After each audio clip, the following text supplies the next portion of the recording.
Okay, I'd like to call the June meeting of the Audit and Control Committee to order.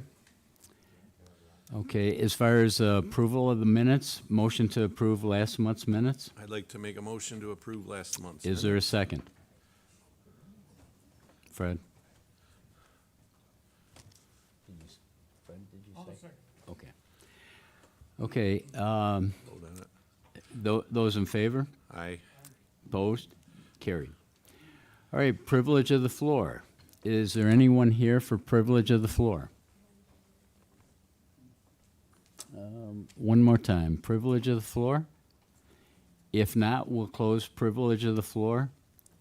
Number one, renew and amend Resolution 61-24, amend 2024 budget to implement the Women's Shelter Project within the Chautauqua County American Rescue Plan Act, ARPA, spending plan. Let's see, Blake, is that you, Blake, or? The Women's Shelter Project? Yeah. Oh. Kathleen. I was pulling everything up. Sorry about that. I was distracted by my computer, so my apologies. Jen Swan, Budget Director for Chautauqua County. This is just a brief amendment. The budget amendment that is included on the original version of that resolution did not need to be done. The funds were already available in the budget. The purpose of this resolution was solely to repurpose those funds to the women's shelter. So we were just submitting that to formally make that correction. Simple enough, Jen. Yes. Committee questions? Okay, thanks, Jen. Sure. No action is required on this. Correct. Thank you. Okay, number two, local law intro 14-24, a local law amending local law 13-22, providing for a management salary plan for county officers and employees. Administrative Director, North Chautauqua County Water and Sewer Districts for the Legislative Department. Mr. Chairman. Good morning, Mr. Chairman. Pierre Chagnon, Chairman of the Legislature. I'm here to speak about this proposed local law. We have a situation where we have 4 county districts in the northern part of the county. We have a North Chautauqua County Water District. We have a North Chautauqua County Industrial Water District. We have a North Chautauqua County Industrial Sewer District. And we have a Portland, Pomfret, Dunkirk Sewer District.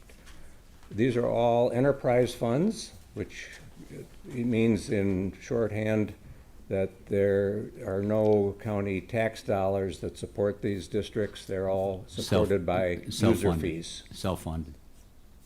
Self-funded? Self-funded by user fees. None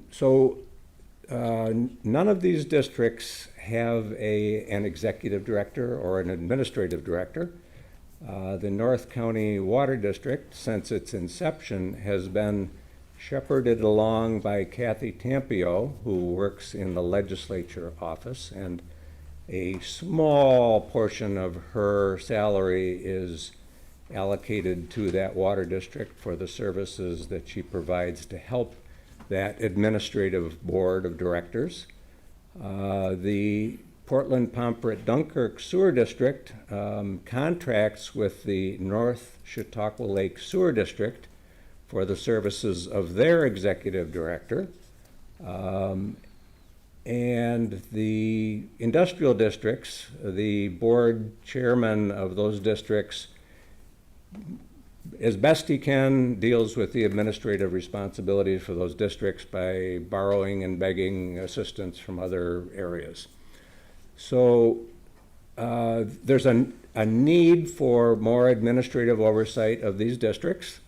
And this has been actually more heightened by the fact that Kathy Tampio, God bless her, wants to retire at the end of the year. And the North Chautauqua Lake Sewer District, which is expanding, wants their executive director back full-time to take care of their district. So we found ourselves with the need of a part-time administrative director for 4 different districts. The practicality of finding 4 different individuals to take on 4 different part-time positions was remote at best. So we came up with a concept of an administrative director that would be over all 4 of the districts, and the 4 districts would share the cost of that administrative director, which would be a full-time position. So that's the reason that we have proposed this local law, to create that position, and hopefully we can attract somebody to take on that administrative responsibility. I will point out to you that those 4 districts, like all county districts that are enterprise funds, are under the direct control of an administrative board of directors who are volunteers. They serve on these boards, and a lot of administrative burden falls to the board, in particular the board chair. And so this will be of great assistance to the board of directors of these 4 districts. It'll help assist them. Absolutely, yes. Okay. It makes sense, Pierre, and thank you for your explanation. Committee questions of the chairman? I don't have a question, I just have a comment. I am gonna be voting next week in favor of this. I think it's time for this. It allows Kathy to retire, allows Matt to go back to his duties. And yeah, it's just time. These have grown, these districts, the addition of the water district, to put that responsibility on volunteers, people that are probably already stretched. I think this is a good thing, so I'll be voting in favor of this. It's needed. Yes. Fred, anything? Maybe I'm just curious, what is it, throughout a year, what does the administrator do? Do they have to respond to state and federal queries? Do they prepare financial reports? What's their job like? They prepare financial reports for the board of directors. They are administering contracts. They are preparing the budget, for the county budget. They are administering changes, budget changes, amendments. They are the position that, as we have defined it, will also be overseeing the facilities. There's no operating permits or licenses required for these for this administrative position, but they also have responsibility to make sure that things are being properly taken care of. That when a contractor comes to do a job, who's overseeing them to make sure they did the job properly before they get paid? We have to have an administrative director. We need an administrative director to oversee those things. Pierre? So the manager of the sewage plant doesn't have that remit if, let's say, the project's in the sewer plant? There are no sewer plants involved in this. Okay. The industrial sewer district is just a collection system, and they transmit their effluent to the Dunkirk sewage treatment plant. The Portland-Pomfret-Dunkirk sewer district is a collection system, and they transmit their effluent to the Fredonia wastewater treatment plant. So they have no treatment responsibility, which does require a licensed operator. It's just they're just collection systems. And the same thing with the water districts, is they're not treating the water and creating the water, they're buying the water from the North County Water District. Okay. So, Pierre, the director would be involved in day-to-day operations. Yes, yes. Okay. Yep. Committee, anything else of Pierre? Okay, if not, Pierre, thank you. You're welcome. Thank you. Okay, next, proposed resolution, amend 2024 budget, North Chautauqua Lake Sewer District.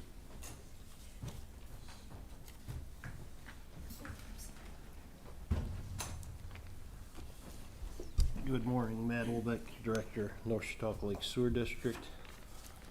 This resolution is to establish an account in sewage treatment to accept the grant, the $50,000 for the grant, and also to decrease the sanitary sewer amount of $10,000 and put it in this account, which is our 20% match to the grant for the sewage treatment plant study,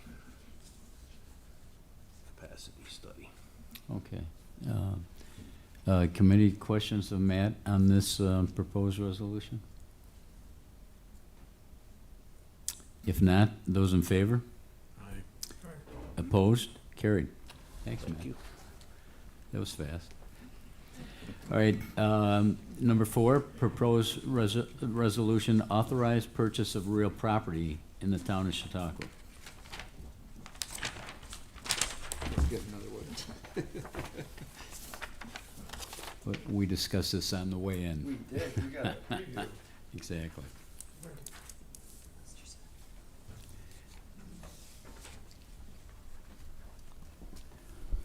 Tom, introduce yourself Yep. just as a. Okay. Good morning, Tom Walsh, Director of the South and Center Chautauqua Lake Sewer District. Before you have a resolution to purchase 0.08 acres of property in the town of Chautauqua. We are currently designing phase 2 of the west side sewer extension. The map in front of you shows the blue outlined area. This piece of property is on the Magnolia Road, and it would be a major pump station that would be conveying the wastewater along 394 corridor. On the lower right-hand corner is a picture of what would be built on that piece of property.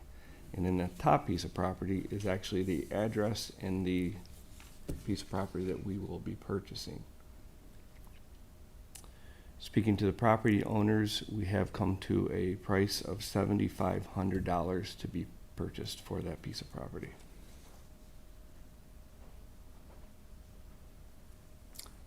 Committee questions of Tom on this? So in coming to that agreement, that was just, you know, a bona fide agreement, it wasn't a eminent domain, It was not. okay, It was a, yeah, we discussed the price. Yep. fair. You negotiated a price. We negotiated. No, That's no correct. hammer of eminent domain coming in behind. Not needed. Okay. I object to those things. Tom, for the owner of this property, it's Yes. a pretty good deal, $7,500 for less than 1/10 of an acre. That is correct. You did look at alternative sites? This is actually Plan C.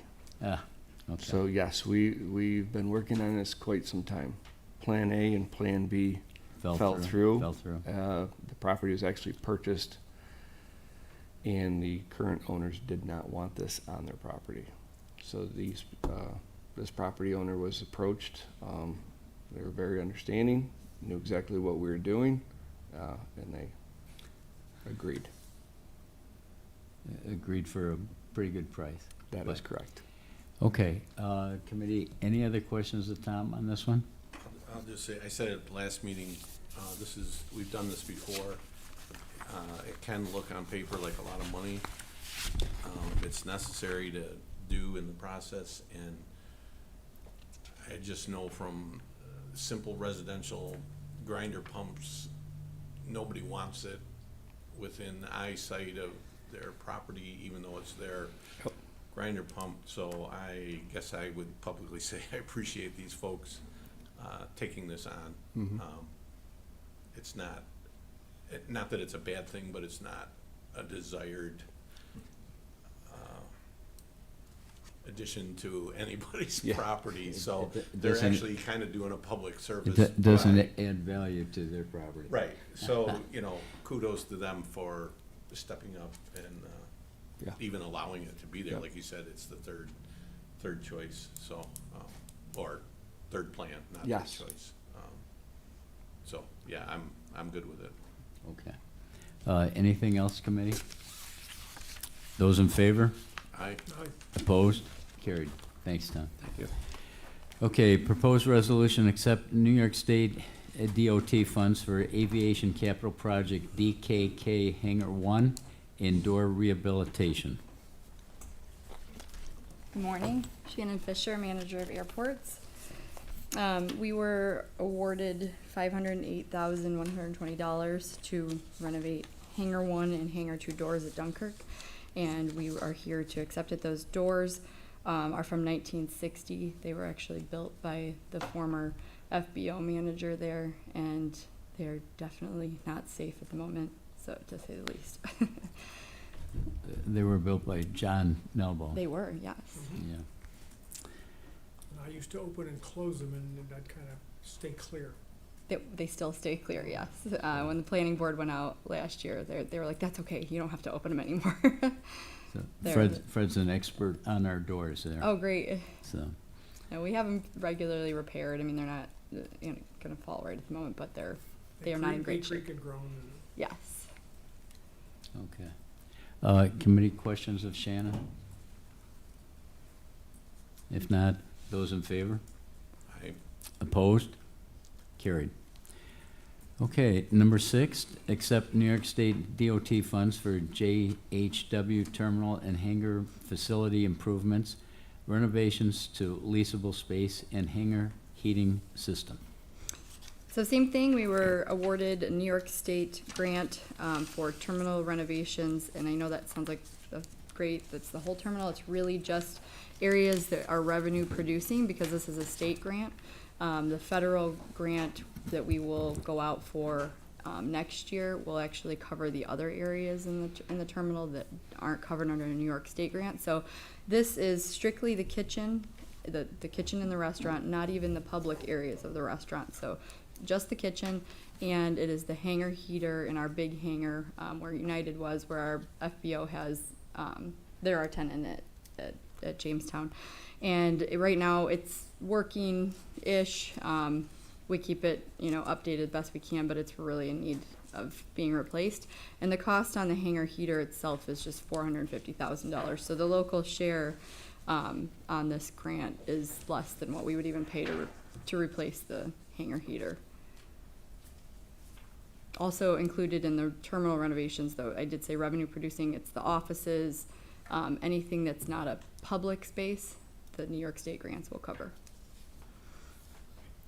$450,000 to heat one hangar. Just for one heater, yes.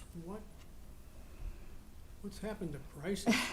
I know that does include engineering costs, architectural costs, soft costs in there as well, but yeah, it's a lot. Okay, committee questions of Shannon on this one? Those in favor? Aye. Opposed? Carried. Thanks, Shannon. Thank you. Number 7, proposed resolution to authorize lease of Dunkirk office space for the Chautauqua County Office for Aging Services. This is this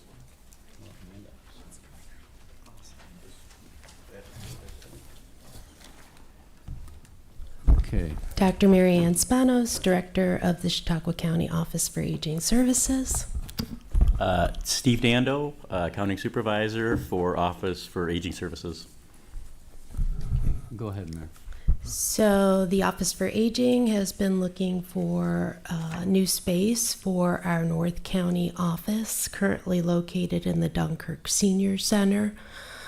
Many reasons that we need a new space, but the primary one is this space is, we're growing. When I started, we had about 30,000 seniors. We're now up to 38,000. Our population centers are in Jamestown and Dunkirk. When I started with the office in Jamestown, only had 2 people, and we're up to, I think, 10 in the Jamestown office. We need to locate more staff in the Dunkirk area.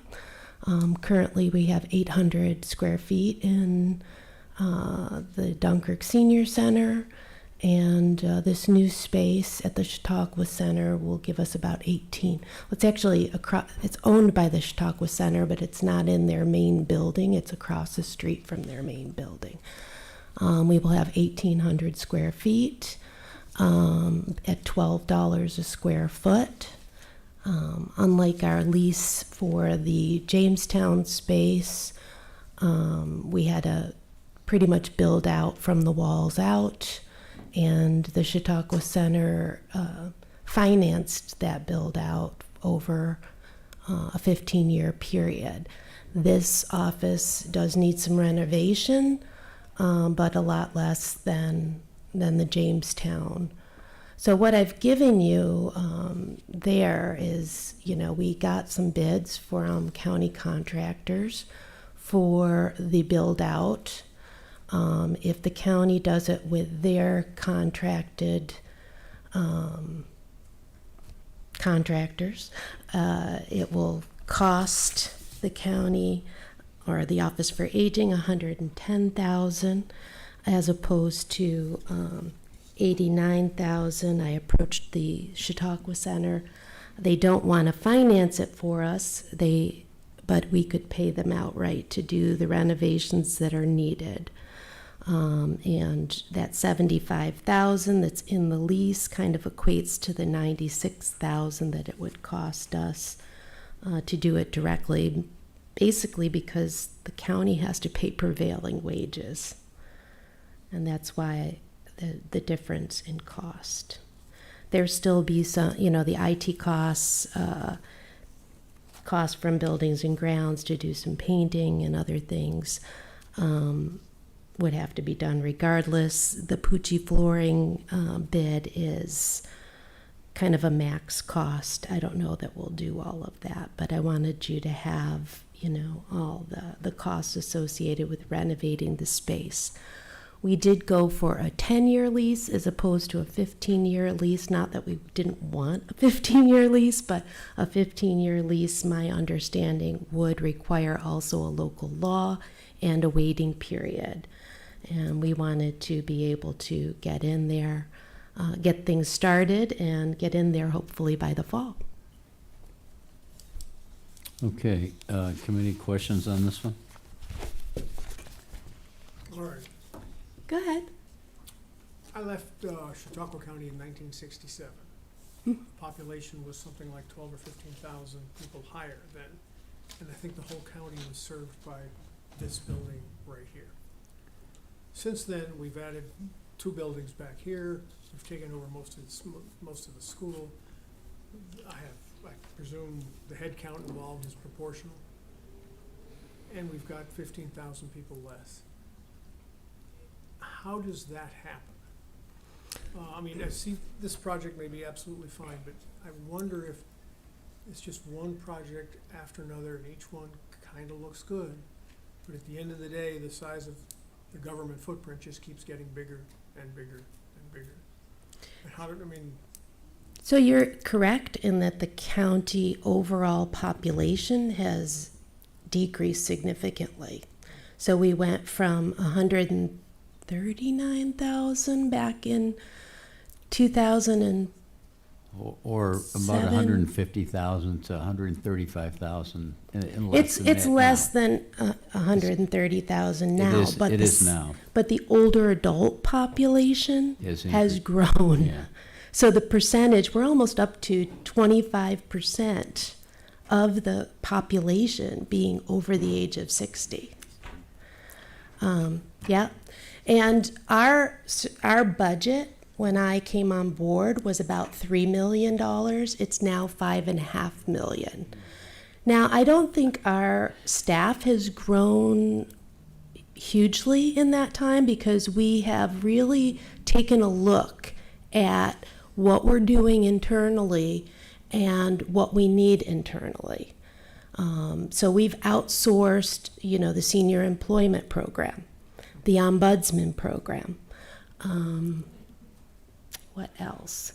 We've really just kept the things that are really important to stay with the county. Our case management staff are the primary advocates for older adults receiving services from the county. And that's important because if there's a problem with the subcontractor, you can't expect an 89-year-old to go and yell at the home care agency whose aide isn't showing up. That's our role, is we watch what services are being put in place and help advocate for that older adult so they can stay in their home as long as possible. And that's really a cost savings for the county too, at the bottom line. These people stay in their homes, maximize their income. They don't go on to Medicaid, which is a cost to the county, and they keep paying their taxes. No, you're absolutely right. That sounds good. And it is certainly not the role of the legislature to micromanage at this level. And so my question is really more to Pierre and PJ is, how do we get our arms around what has been the global causes of this increase in the county government costs? And how do we keep it from continuing? And the granularity of it is, again, beyond the scope of the legislature, but the fact that we've had that amount of growth of services, real estate, headcount, globally. Well, we Well, were told Fred, the other day we have 1,500 PCs to be looked after. well, Fred, look, I think we're talking about possibly two different issues. One is the growth of, like you mentioned, the growth of county government. That's one issue. But in this case, we're just talking about the expansion of the Office for the Aging. And the reason for for you guys trying to get more space is because of the increase in the older population at 25% now. Yes. Okay, many years ago, I used to work in the Office of Aging, and I think the percentage was 18 to 20. Okay, that was back in the mid to late 70s, so it has grown. Mm-hmm. So with the growth in that population, we do need to provide more services, and I think that's the Right, the and, we can reason deploy for them that. out of Mayville, but then we pay more in Transportation, mileage yeah. costs for those employees to go and serve those people. Okay. And I'm perfectly willing to vote in favor of this from what I've heard. But I have this concern that the growth in the entire county budget over the long term has been one after another of these good projects. And Fred, I agree with you, but I think that's a discussion for another day. Sure. Yeah. Okay. And, I don't expect, and Steve can speak to this, that there isn't going to be any additional local share associated with this. Our federal and state grants will pay for the space. So, Actually, it's not a complete zero cost to the local share. No. Now, we do have a couple of funding sources through the ARP program, ARPA, that is separate from the county's share of ARPA, and it flows through NYSOFA. I just recently submitted a claim that transferred over approximately $166,000 from one of the federal funds to this ARPA project because they're sunsetting in September. All that frees up all that space in the federal monies in that funding source that flows over year to year. And that's from the 22 to 23 season, or 22 the 23 fiscal year. And we've also re-upped and just recently got the amounts for the 23-24 funding. So we've got plenty of money that was freed up to cover all the expenses for the renovations. Now, the local share as a total for the entire project, we do have to provide a 10% local share match. So in effect, if you look at this and you look at the entire project under our estimation here of about approximately $90,000, just under, the total local amount of actual dollars from the county that would be going to this project would be approximately $9,000. So it's really, the cost portion of it is very minimal to the county. Well, one of the things I've noticed is I think we've gotten quite good at grant writing and managing that whole process. And here's an example of 90% of it coming from outside. We did look at other spaces too. We were trying to relocate with Department of Social Services and Mental Hygiene over at Lucas Street. Unfortunately, there was not enough space for us to go in there. We also looked, I think, probation and somebody else, our kitty corner from us by the senior center. And so we've looked at co-location with other county departments and trying to consolidate our footprint, but it just didn't work out. No, I mean, in this case, I understand the elderly population is up. You guys clearly seem to have done your due diligence, both on the grant side and on the expense control side. So this particular project, fine. I just still have that other issue of the whole beast. Okay, committee, any other questions? Mayor, I've got just one. Sure. Okay, so this is a relocation from the Dunkirk Senior Center? Yes, sir? Okay. What are we paying at the Dunkirk Senior Center currently? Our lease has expired for a couple years. I have not been paying them anything for the last couple years. We did get them $750,000 to increase space at the Dunkirk Senior Center. They gave that grant back to the state. Okay, so currently we're paying nothing at the Dunkirk Senior Center? We have not paid them anything for the last few years. Okay, so we're not paying them anything? But we have budgeted Okay. for $20,000 in rent. Okay, but right now, nothing, zero. No, but if we continue to stay there, we'd have to pay them something. Well, maybe. We haven't paid them the last couple of years and they haven't asked for payment They did. and we didn't pay them? We have no contract with them. Okay. All right. Contingent liability. Okay, so we're moving here because We we need we more- need more space, 1,800 square feet as opposed to 800. The current space you can hear through the walls, so it's not very confidential. We've also had a number of problems at the senior center. The senior center no longer has an executive director. There was a city employee for many years who was in charge of aging and youth. One of the former mayors abolished that position and gave the center over to a group of seniors. They're not very welcoming to people of other cultures and other social economic situations, and so it can be very challenging for the Office for the Aging to serve people in that location. Okay, but by moving to this new location, we're going to be paying almost $2,000 a month. Correct. Yeah, correct. Okay. Which would be a usual, I mean, $12 a square foot. Well, understood.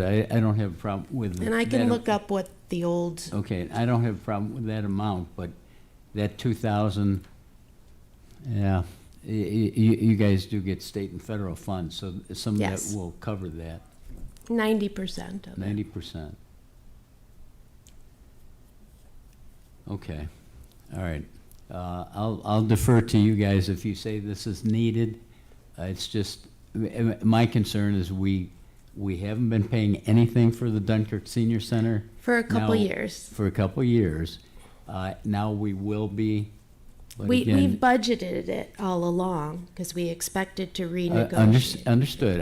The budget's one thing, but what we're actually paying, we're not paying anything currently. Right.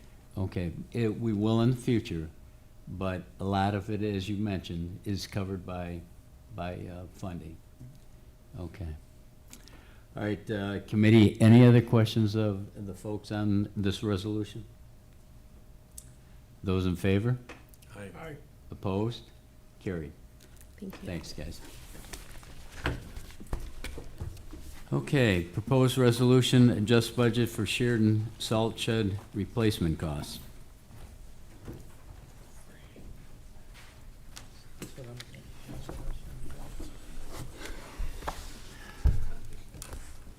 Good morning. Tim. Tim Carr, inter- Director of Public Facilities. Drew Rogers, Deputy Director of Public Facilities Engineering. Go ahead, guys. Okay. This first resolution is in regards to the Dunkirk Sheridan salt shed that was damaged back in January in a windstorm. And we're looking to replace that structure. That structure was tentatively to be put off till next year, but with the damage, we're going to replace that one this year, and then Faulkner will be next year.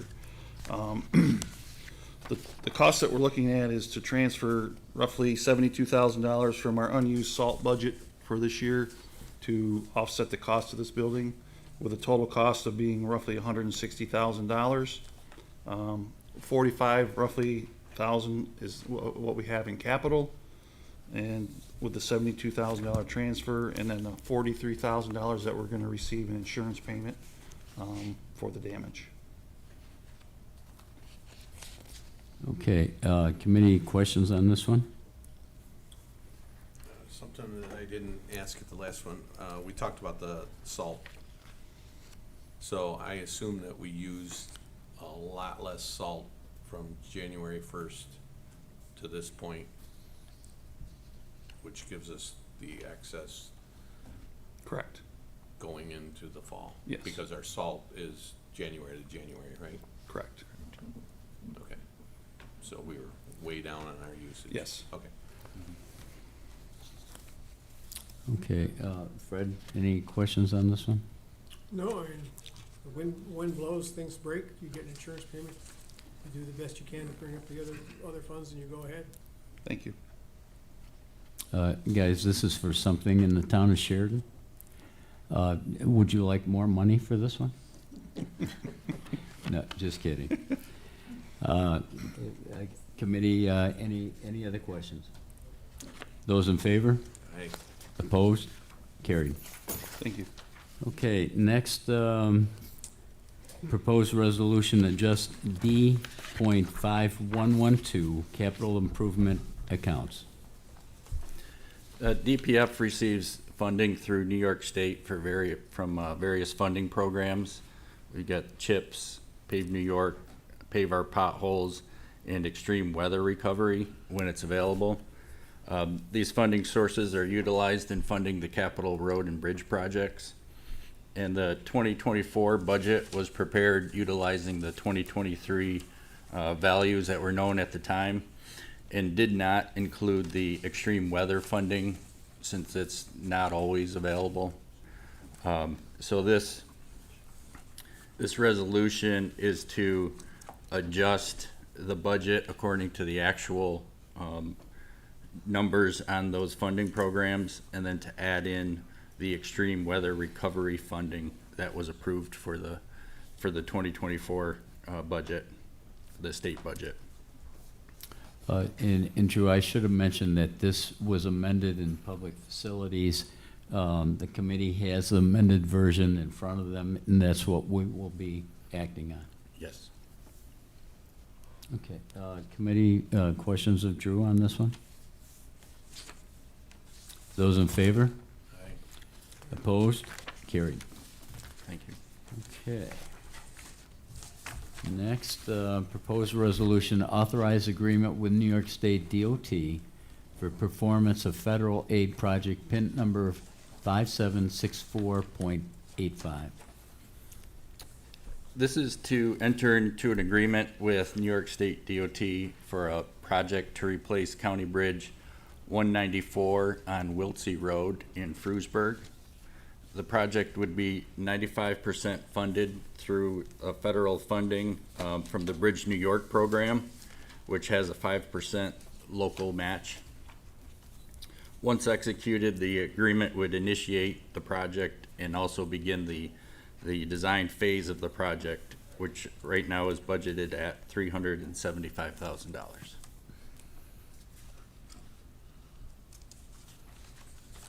Okay, kind of clear forward.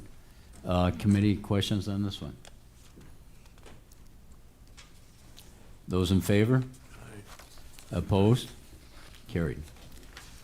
Okay, next, authorize agreement with New York State DOT for performance of federal aid project PIN number 5764. .86, the next one.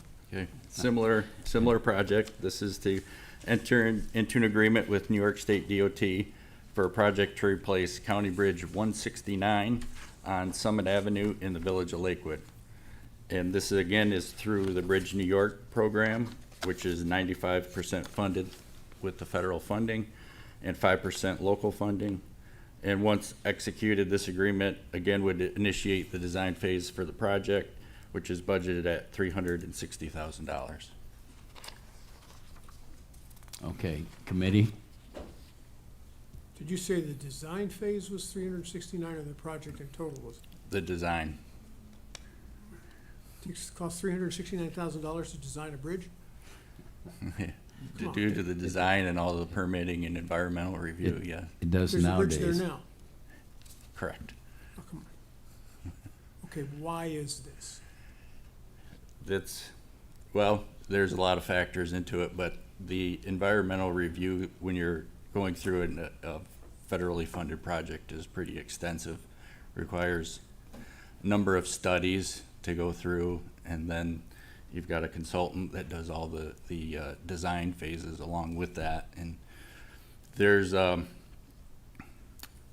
is an extensive review process.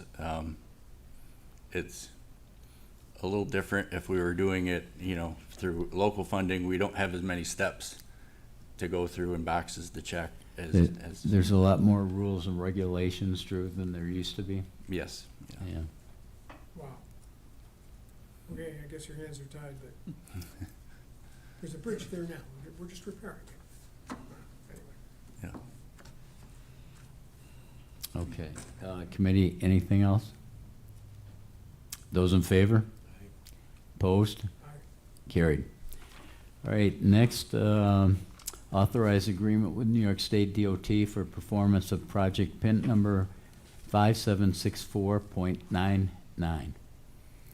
Okay, this one's a little bit different. This is through the Culvert New York program, but it is again a project to replace a county bridge. This is County Bridge 382 on Central Avenue in the city of Dunkirk.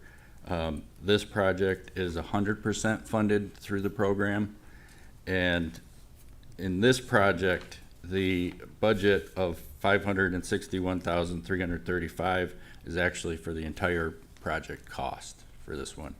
It's a smaller structure, a little less involved than the full bridge. Okay, questions? Those in favor? Opposed? Carried. Okay, Tim and Drew, I think you guys are done. Thank you. Thanks for coming. All right, next, proposed resolution amend 2023 budget for year-end reconciliations, various departments. Okay. Handout.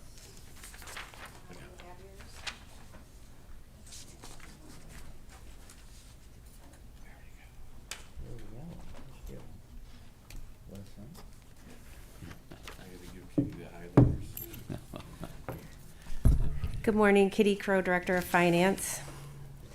I just handed out some backup to this resolution because there's a various different things covered under the resolution. So I have color-coded some of the adjustments. So I'm going to walk through those with you. These are, again, all final adjustments for 2023 budget, and a good majority of them are related to final benefit adjustments for our workers' comp, and also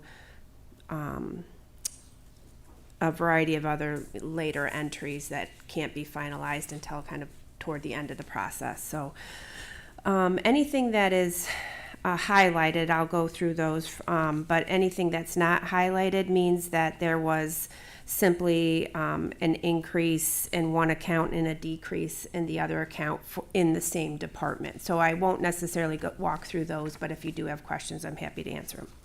So starting with the first one, the top increase for conflict administration. We do get several invoices for attorneys, after year end, they're closing out all of their invoices. And, so anything that comes in, we do try to apply it back to the year that the work was performed. That, 85,000 is offset down below all the way to the bottom with, use of fund balance. The next grouping of adjustments are for carts. So the 3 increases there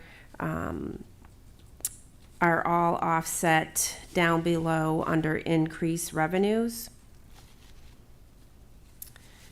The next item shaded in blue for 18,000, again, that was related to the final adjustments for employee benefits, workers' comp, and that is offset by a decrease in expense. The medical assistance, MMIS, you may recall that when we presented the kind of final year-end results, we had a write-off of an accrual, which generated a surplus. So that's part of that is being used to offset that increase for social services. The next item, interfund transfers for 888,000. We've had some other adjustments under this category. So the accounting treatment for our ARPA revenue is we receive the ARPA revenue, and until it's used, we don't recognize the revenue. So every month, Todd will see what expenses have been incurred or, pay invoices paid, and then he pulls that revenue out of, the accrued revenue and applies it into the budget, into the actual. So for these particular items, these were all capital related or transfers to other funds. So we had to book the increase in the transfer to other funds, and then down below recognize that revenue. So it's just an accounting treatment for those items. Then there were some other adjustments among a couple of revenue accounts. Just again, they're more for the accounting treatment that we have to do for the opioid settlement funds. So if you look down to the last 2 sections there, decrease revenues and increase use of fund balance. So when we budgeted for the opioid settlement funds, we budgeted for them in the account 4017 jail for the MAT program. But really they need to be recorded under finance department miscellaneous. That's how the comptrollers directed us to record these entries. So what we're doing here is reducing the jail revenue account and then increasing the use of fund balance. And the reason we're increasing the use of fund balance is because those revenues that were received under finance at year end, they fall back to fund balance, and they're actually in a designated account, and then we're so that's increasing the use of those funds, because I know it's kind of hard to explain. The revenue received under finance falls back to fund balance, and then we're using that fund balance to offset the MAT expenses that we did incur during the year.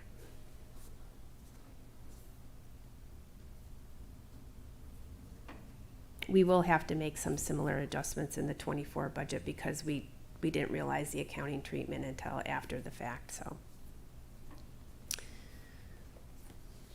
Okay, anything else, Kitty, or is that pretty much it? Pretty much it. Okay. And again, just the other items that I didn't cover were just, direct offsets, increase Understood. and decrease appropriations. Committee, questions of Kitty on the reconciliations for the 2023 budget? Kitty, I've got just one question. Okay, these are the adjustments through June of this year. Do you anticipate further No, Okay. typically we wouldn't have as many so late, but just variety of factors this year. Okay, But understood. our audit, is on track for July, so we're It's an accounting thing. yeah. Okay. for the most part. All right. Committee, anything else? If not, those in favor? Aye. Opposed? Carried. Thank you. Thanks, Kitty. Okay, next, authorize acceptance of 2024 Crimes Against Revenue Program, CARP funds.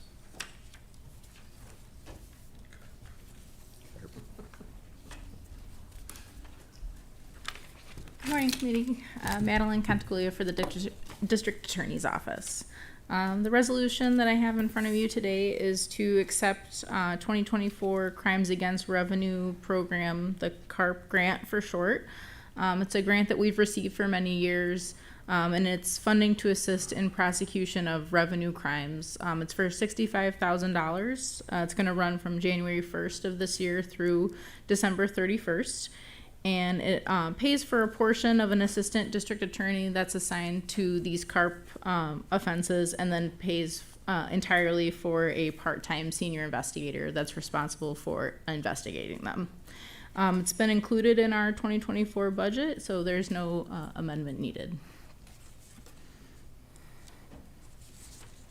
Okay, committee, questions of Maddie on this one? So this CARP program and the associated expenses, is it profitable? In other words, do we actually end up collecting more in Yes. revenue than the exercise? Yes, we have a number of open cases, mainly involving untaxed cigarettes.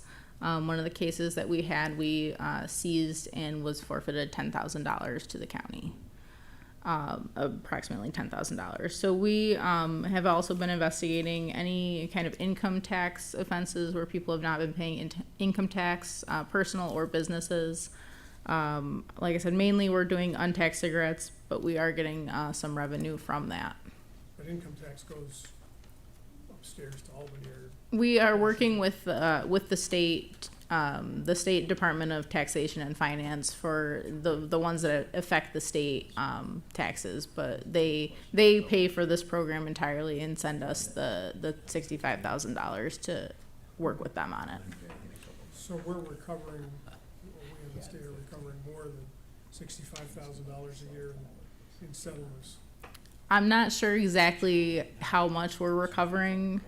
We haven't had any tax investigations this year. It's mainly untaxed cigarettes, which has not been going to the state because we're collecting the forfeited funds from that.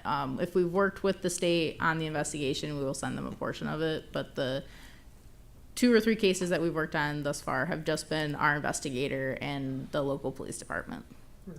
Because what I'm trying to get at is, are we, in aggregate, are we making money at this or are we losing money at this? I unfortunately can't speak to that right now. I can certainly look into it and provide the committee with any additional information. All right, thanks.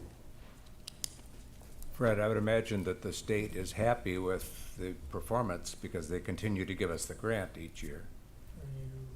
Okay, So we're recovering funds for them and they're paying for the service. sure. Assuming they're paying attention. I'm not gonna touch that one. But I agree. Okay, committee, any other questions of Maddie on this one? Those in favor? Aye. Aye. Opposed? Carried. Thank you. Okay, next, authorized lease agreement with Signet Communications, Inc. at Cherry Creek Cell Tower.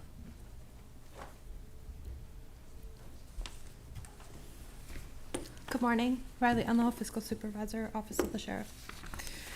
The first agreement that we have in front of you is for American Tower Company, also called Signet Communications. It's a lease we've had since 1998. From 1998 to 2015, there was no lease payment monthly. From 2015 till now, we've paid $12.50 a month, and they're looking for an increase starting March 31st, 2025 for the new agreement to March 30th of 2030. The new increase is $37.50, so we would be paying $1287.50 a month.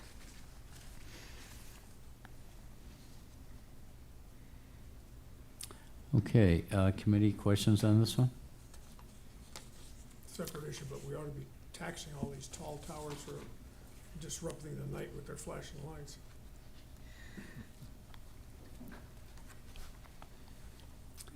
Okay, anything else? Those in favor? Opposed? Carried. Okay, next, authorize agreement with Chautauqua Cattaraugus Erie to BOCES for culinary arts instruction 2024-2025. The agreement is for the food service supervisor's position, salary and fringe benefits. It's to offset costs. The lease is for, the agreement is for $43,500 in revenue to offset these costs. Okay, and this is a program we've had quite a while in the past. Yes. Gotcha. Okay, committee questions? Those in favor? Aye. Opposed? Carried. All right, authorize acceptance of New York State's Law Enforcement Technology LETEC program for fiscal year 2024-2025.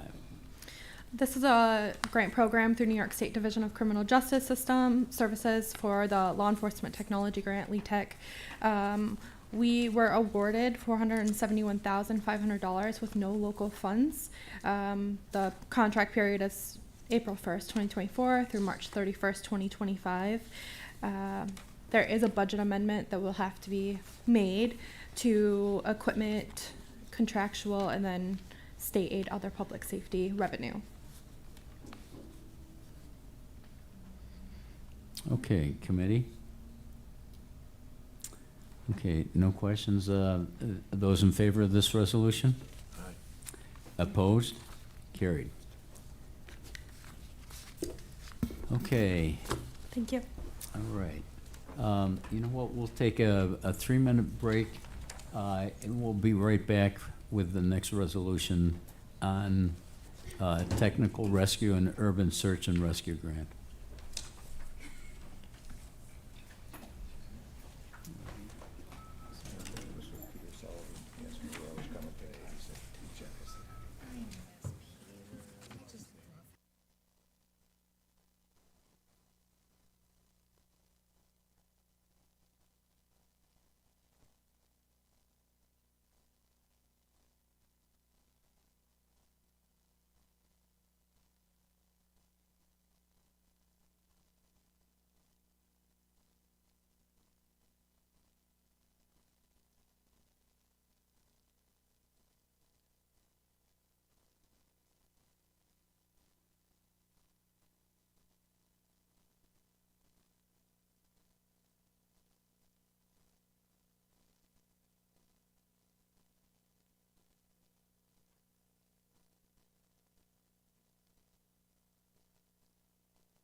Okay, next we have proposed resolution emergency services 2024 budget amendment for fiscal year 2020 technical rescue and urban search and rescue grant. Noel and Sam, welcome.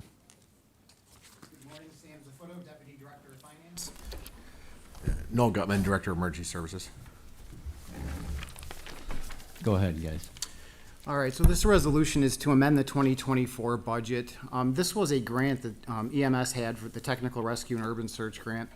At the end of the year, we did an accrual of $98,000 on the expected claim. As the year closed out, the grant claim actually was reduced down due to some items that the department thought were eligible that they were not. We're talking the difference of bits to blades, I believe, as we discussed in public safety meeting the other day. So this resolution is actually using fund balance because that accrual and the shortfall has created a revenue shortfall.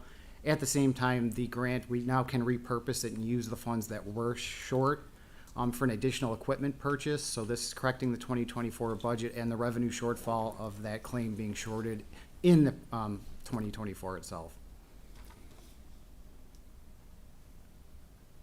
Okay, committee questions?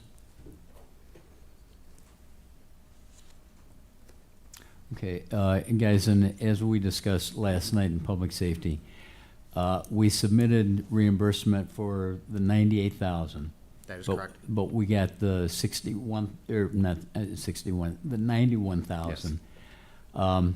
Some of that was disallowed, like 6,800, and that was because of a difference of interpretation as to what was reimbursable and what was not? That is correct. Okay. And that's why we're taking 6,800 out of the fund balance. Yep, that is correct. To correct the revenue shortfall that the accrual created in 2024. Okay. And those things happen sometimes as far as the state and what's reimbursable and what is not. Okay, committee, any other questions on this one? Those in favor? Aye. Opposed? Carried. Okay, next, accept fiscal year 2021 hazmat grant for fiscal year 21 HM and amend OES 2024 budget. This is for the annual hazmat grant, and the reasoning is, the state actually during COVID had kind of put a hold on them, and this grant, it's that's why it's the 21 grants coming in now. No, we got two of them. Yes, there are. The 21, 22. The both for state released them both at the same time.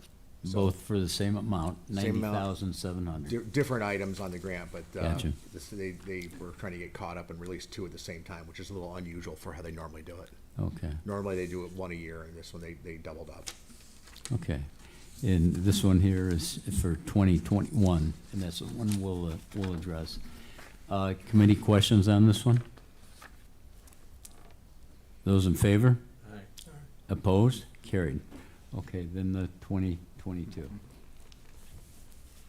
Yep, same. The 2022 is the same thing. It was doubled up from the year before. Okay, you know what, I better read this just for the record. Accept fiscal year 2022 hazmat grant fiscal year 22 HM and amend OES 2024 budget. Okay. Yeah. Committee, anything on this one?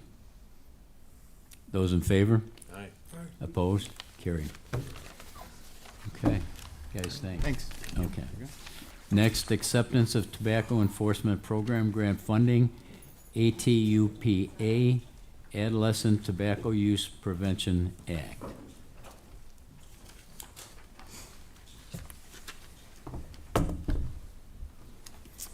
Guys, for the record. Lacey Wilson, Public Health Director. Okay.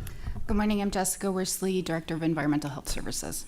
Okay, folks, go ahead. So this resolution is to accept the New York State grant funding that we get on a routine basis to support our efforts with it was previously known as the Adolescent Tobacco Use Prevention Act. They're trying to reterm it as Tobacco Enforcement Program, but essentially it is the program that we are required to undertake by the state requirements, and we help regulate tobacco retailers within the county to ensure that they are selling the appropriate products, have the appropriate signage, not selling to minors, all of that sort of basic, make sure they're doing the right things.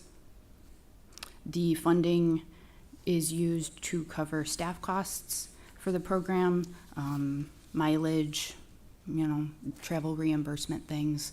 And then we do also engage minors to attempt sales in this program. And there is some of this funding that is used to help offset meal costs for those individuals, and an incentive program, to give these volunteers a little bit of compensation for their time.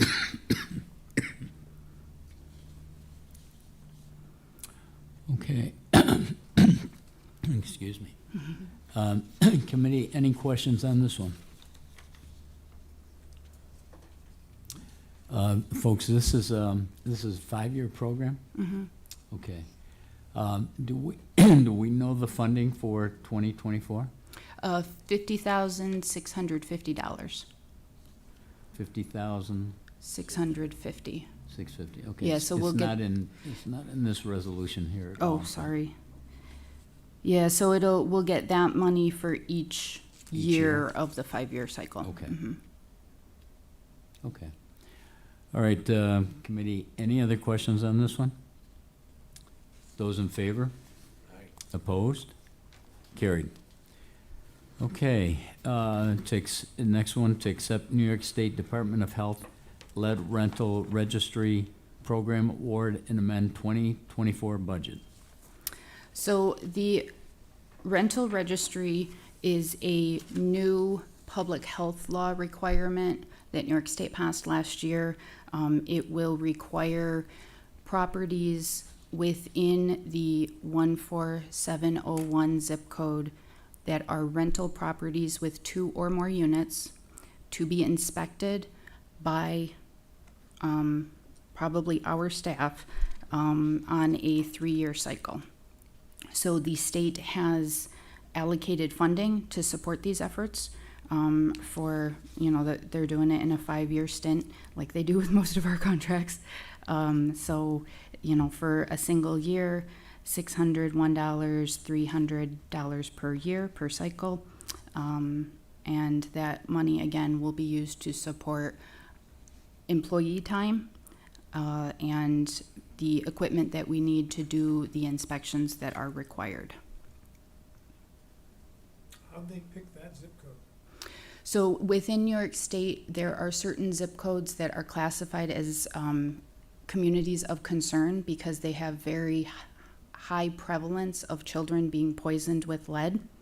So 14701 is one of those zip codes in the state. So not every county has a zip code that is included in this program. Unfortunately, the Jamestown area has a high amount of children who are poisoned with lead on an annual basis, and so that's why that community was included. Committee? Do we know about how many dwellings this is? Yep, it's over 5,000 units. Over 5,000. Mm-hmm. In that community. Yeah, in the 14701 zip code, yeah. Based on, these are estimates that New York State has provided us so that they could figure out roughly how much money to give us to support. We're gonna need a staff increase, which is something we'll be talking to you folks about in the future. Oh, boy. Cause we've got. Not today. No, not today. Okay. And we've got it covered for you. Well, and that's what, Okay. that's, Good funding. Glad to hear it. yeah, that's what this funding is meant to, to help offset those costs for the county local share. Okay. These numbers seem very large Yes. They do. when you start They doing do. the math on it. Luckily, I will say luckily, we have, I guess unfortunately, luckily, we have a lot of experience with these types of inspections, so we have a pretty good understanding of what what we're in for, to undertake this. And we've got really good partnerships with the city of Jamestown and other community organizations who can, you know, work with us to, A, get the word out to landlords, and then, you know, help facilitate what's gonna be needed to make this a successful program. Who does the enforcement if they don't register? So we have a list of these. You're looking at, yeah. You guys. Yeah, so it's in public health law, so ultimately it is on the local health department, yeah. And we are getting guidance. New York State is trying to put together some strong guidance materials. They're putting together a whole software platform that we'll be able to utilize. Hopefully, my understanding is the software platform will be an online platform that landlords are going to be able to access, that our staff will be able to access, that you know, Jamestown City Code Enforcement could potentially access, so that folks are able to share this information and access it as needed. Will there be the opportunity to, not that I'm looking for you to do this, but will there be fines and, I mean, there's a setup of. Mm-hmm. And when we'll come back and talk a little bit at the end too, and we'll talk a little bit about that, how there are some opportunities there to help offset some of the costs through our local sanitary code as well. So that's what Jessica was referring to earlier, where we've already started conversations a number of months ago with specifically the city of Jamestown. We've been reaching out to the other towns within 14701 to partner together, because there's certain funding sources that may be available to the city of Jamestown that wouldn't be available to us. Can we come together and really do this in an efficient and streamlined way? City of Jamestown has been very much so on board already. I'm doing a great job. Okay, folks, I have just one question. Zip code 14701, you didn't pick it, the state did. I'm just really surprised that 14048 Dunkirk wasn't included, because their housing stock is just as old as Jamestown's. And the potential lead hazards in Dunkirk, I think, would be just as great as Jamestown. So, did you inquire, Jessica, at all, or? well, so the zip codes were picked because those zip codes are already included in a existing program for preventative inspections, and Okay. we have shared our concern that Dunkirk is not included in those areas of concern. You made a suggestion to the state to look Yeah. at 14048? And we Okay. did, in that prevention program that currently exists, we did petition, and we are able to go into those other, that 14048. Yeah. I live there, so I, okay. So we are able to go in and do the existing program inspections there. This Okay. rental registry is, you know, the state's really just getting started with this, and so they're starting with those areas that have already been recognized. And then potentially it could expand in the future, either on the state level or the local level. If, Okay. Right, and So- certainly for us, at the local level, that has absolutely been a part of our discussion too, and Okay. something that we would love to, in further discussions with, you know, you all as local leaders and our Board of Health, see what capacity we have there at the local level to expand that, because we really do look at things for a prevention measure for the whole entire county. So you're looking at Dunkirk besides Jamestown? Yes. Okay. All right, committee, anything else on this one? Those in favor? Opposed? Carried. Okay. Next, authorize acceptance of New York State Homes and Community Renewal and Housing Trust Fund Corporation Leading in Lead Prevention Pilot Program, and amend the 2024 budget. So this is some good news to tag along with this rental registry that is coming. The state also has allocated money to help assist rental units with fixing the problems that are found that are lead hazards. So this money can be used buy properties to fix things like windows, replace doors, and actually go in and assist folks to make the repairs that can make the homes lead safe. Is it, oops, Go ahead, Bob. is that an application that is made to us and we decide on, or do they go to the state for that? Well, no, it's through us. We're actually hoping to run it the same way that we run our current program with the HUD money that assists homeowners with through COI, and then COI helps facilitate bidding out jobs and getting contractors to do the jobs and that sort of thing. Yeah, we found that that sort of community partnership works well because the technical experience and certain credentialing that you need to do that type of work, then we would require us to basically bring on additional staff to do within the department ourselves. So it's been a pretty great working relationship with them and allowing us to keep the costs lower on our end. No local share for this one. No. Mr. Chairman, if I might, Yes. I know that Anna Paul may have a slightly different interpretation, but I believe that these funds are intended for the community of concern, the 14701 zip code. Yes. Okay. Thanks, Pierre. Anything else, folks? If not, those in favor? Aye. Opposed? Carried. Thank you.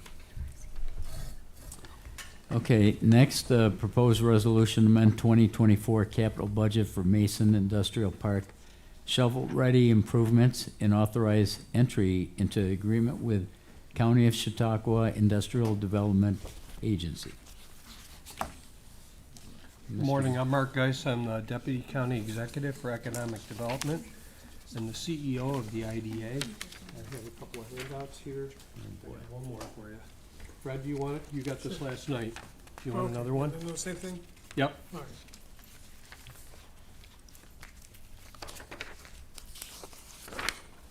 Okay, short and sweet. I feel underdressed for this.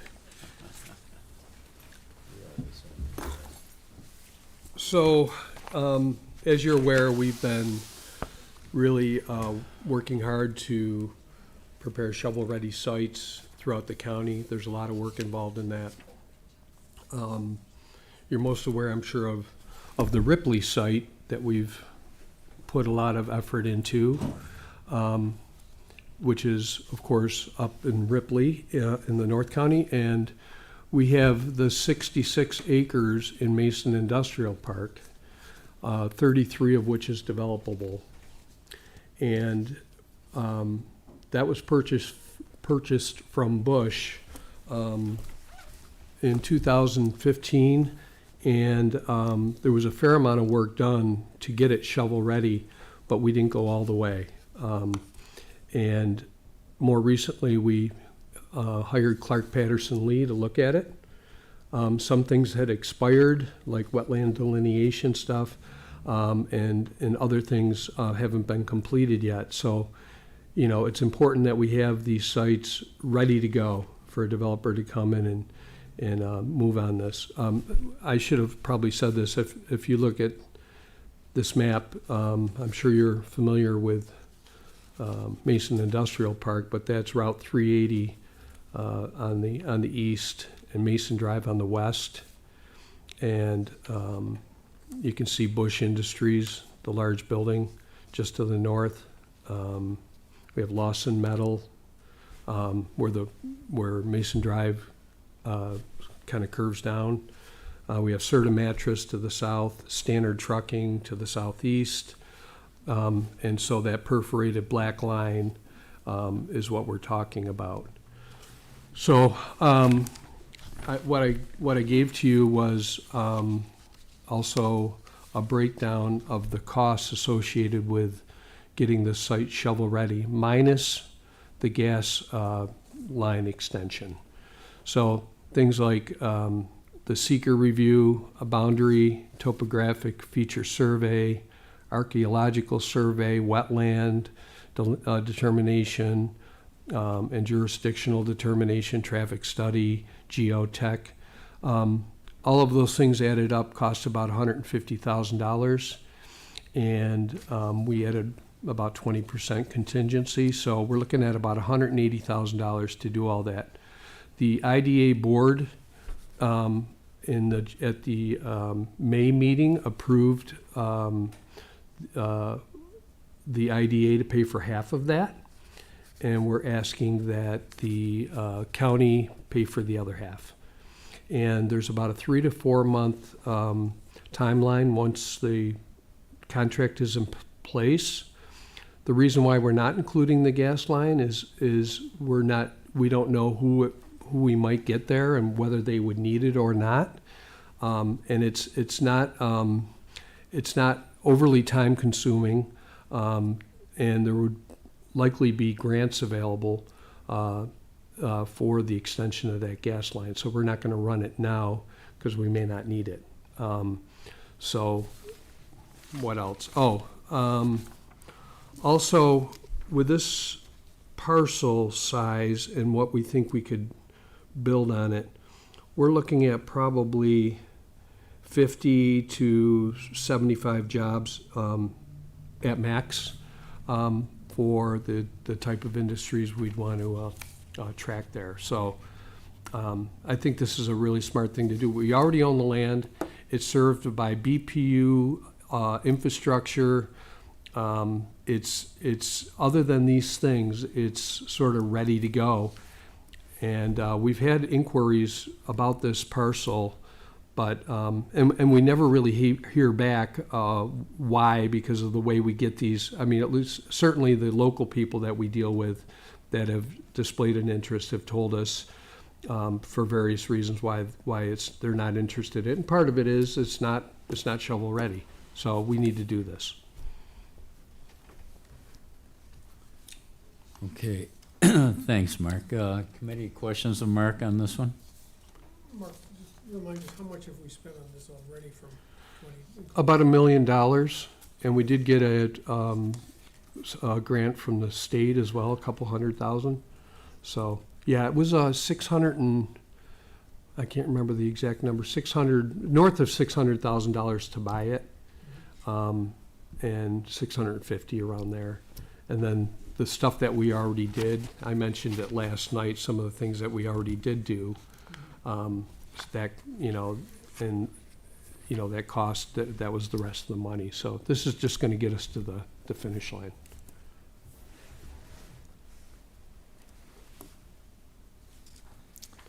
Okay, committee, any other questions of Mark on this? So the actual preparation of the site's been done. These are all just studies and the paperwork's got to be completed. Yeah, the water and the sewer and the electric are all right next to the site. So other than the gas line, the site's ready, other than all of this due diligence stuff. Right, that's what I was trying to say. Yep. Yes.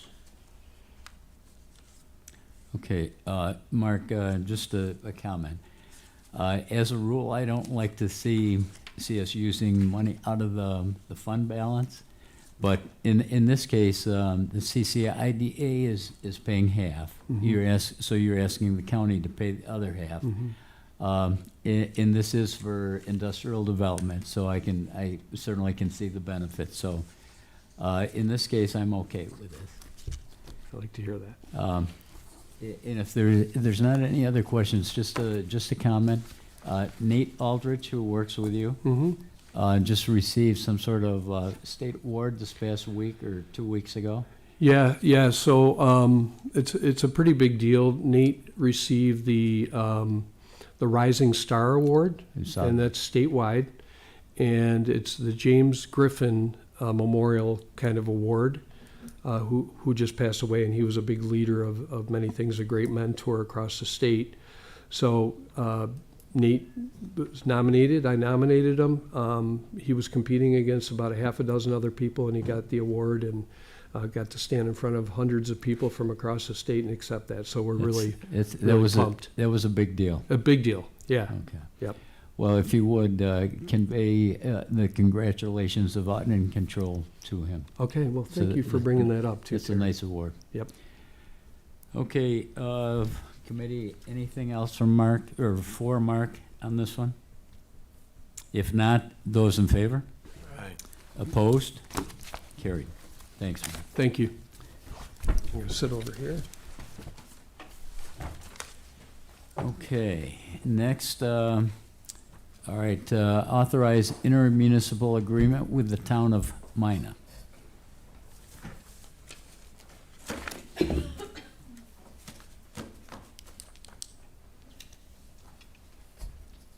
Oh, David's bringing his own chair.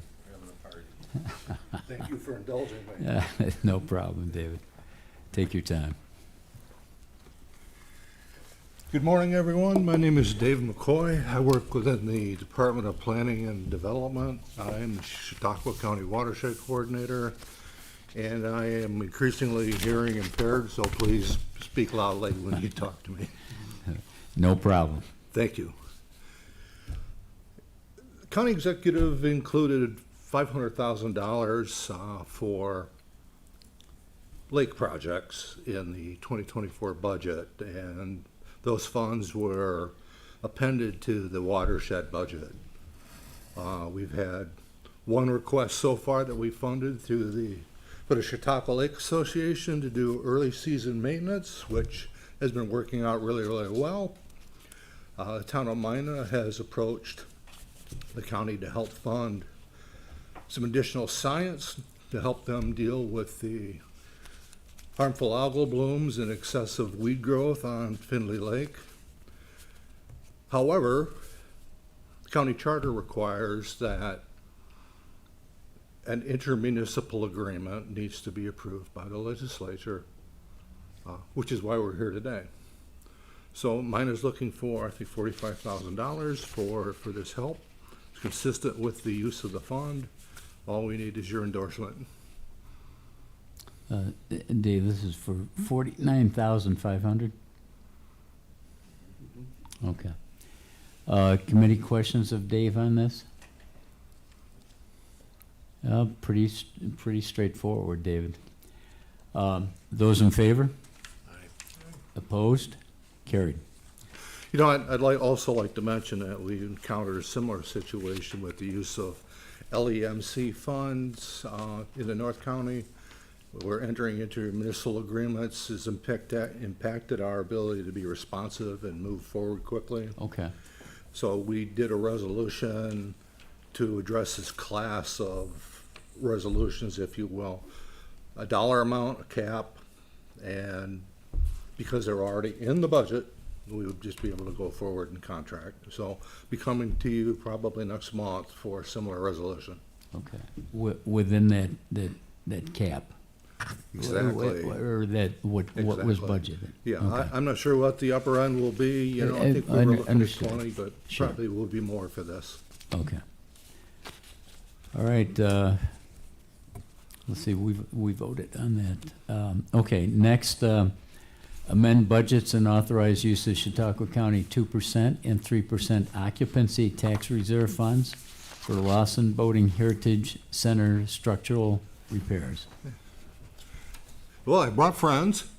I see that, I see that. Who are your friends? Good day, all. My name's George Kerr. I'm the president of the Lawson Center. Okay, George. And I'm Max Pickard. I'm on the Board of Trustees. I am the board secretary for the Lawson Boating Heritage Center on Chautauqua Lake, located in Bemis Point. Hello, George, Max. Great.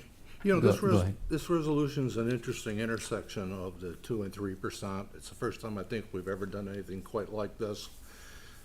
Certainly this falls within the purview of the 3% program, but the recent state legislation that enables the 2% has brought an increased focus on recreation and tourism opportunities. So therefore, we decided to split the cost between the two programs. And these gentlemen can tell us a little bit about what we need to do. Yes. In 1918, the Lawson family purchased the property at 73 Lakeside Drive in Bemis Point and took over what was a boat livery business located there and created the LS Aero Marina. In 2010, a group of individuals, local individuals, approached Dave Lawson Jr., the son of the founder, and he agreed to donate the property to this organization that was created, the Lawson Boating Heritage Center. And it's a boat museum, and our mission is to celebrate the history of boating on Chautauqua Lake, to preserve the Lawson family legacy, and to share Chautauqua Lake's regional history. One of the first things that they undertook was a $600,000 renovation of the property located there. That was mortgaged. This year we finally paid off that mortgage. We had a fundraiser. It was a 3-year program. In 18 months we were able to pay it off, raising over $400,000 during that time. A good chunk of that came from private foundations in the Jamestown area as well. We did not, during that time, address our lakeside foundation and break wall. And it's something that the Board of Trustees has been looking at. And late last year, in 2023, October, we got several quotes on doing a riprap rock wall to protect that foundation. Rock of Western New York was awarded we signed on to take their bid, which was about $15,000 less than the next closest bid. Part of the next step was to get an engineering report done and apply to the DEC for a permit to do the riprap, and also to find funding to cover the $80,600 bid. Assemblyman Andy Goodell has arranged for us to receive a $75,000 SAM grant. It's a member line item in this year's budget. We had to set aside $5,600 to cover the difference, which we have done. We've set it aside in a separate account. We also paid $6,000 for the engineering study. When the engineering study came back, there was additional work that it was necessary to reinforce the existing foundation. The building is basically held up on the lakeside by 3 steel girders going up, coming off of 3 concrete piers. The outer 2 piers, the north and the south ends, have not shifted. The one in the middle has shifted, and the new floor that was poured during 2010 to 2012 is showing cracking.